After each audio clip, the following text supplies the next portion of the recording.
ఈ రోజే డౌన్లోడ్ చేయండి. మీ ఫేవరెట్ షోస్ చూడండి.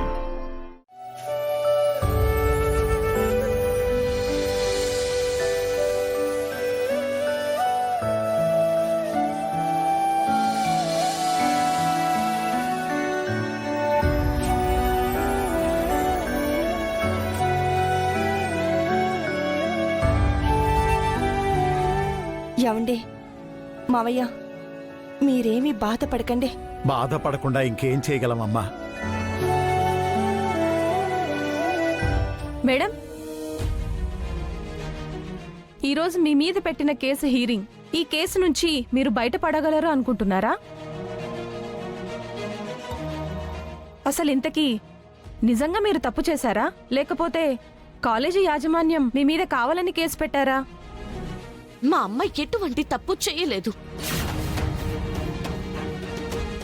న్యాయం అనేది బయట సమాజంలో చచ్చిపోయినా న్యాయస్థానంలో ఇంకా బ్రతికే ఉందని నా నమ్మకం.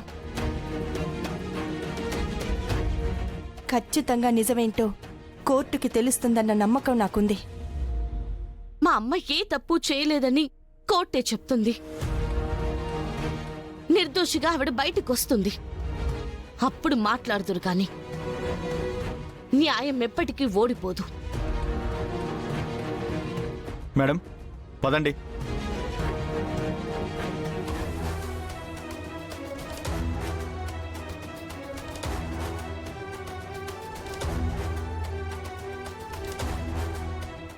మేడం, చరణ్, నేను కాలేజీ రెప్యుటేషన్ పాడు చేశానని మీ మదర్ నా మీద కేసు పెట్టారు.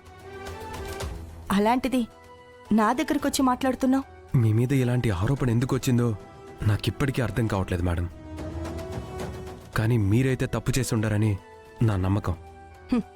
నీకున్న ఈ నమ్మకంలో కొద్దిపాటి నమ్మకమైనా నా దగ్గరకొచ్చి హెల్ప్ అడిగిన అమ్మాయిలకుండుంటే ఈరోజు నాకీ పరిస్థితి వచ్చుండేది కాదు. చూద్దాం ఏం జరుగుతుందో.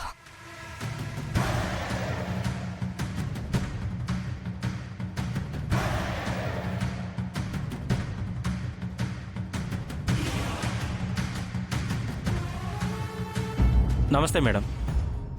ఏంటి లాయర్ గారు, ఈ కేసులో మనం గెలుస్తాం కదా? డౌటే లేదు మేడం, తప్పకుండా. ఆ గుండమ్మకి మామూలు శిక్ష కాదు, చాలా పెద్ద శిక్ష వేయించాలి లాయర్ గారు. తప్పకుండా. అది మా లాయర్ గారు ఎంతవరకు వచ్చారో ఒకసారి ఫోన్ చేసి కనుక్కో. అలాగే నాన్న.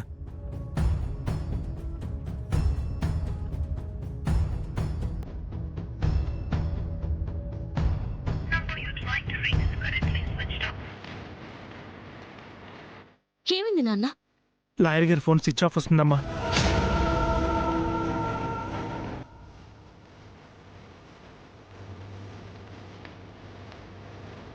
అదేంట్రా, మనం కోర్టుకు బయలుదేరినప్పుడు ఫోన్ చేశావు కదా? చేశాను నాన్న. బయలుదేరుతున్నాను, టైంకి వచ్చేస్తాను అన్నాడు. మరెందుకు ఫోన్ స్విచ్ ఆఫ్ పెట్టాడో అర్థం కావట్లేదు.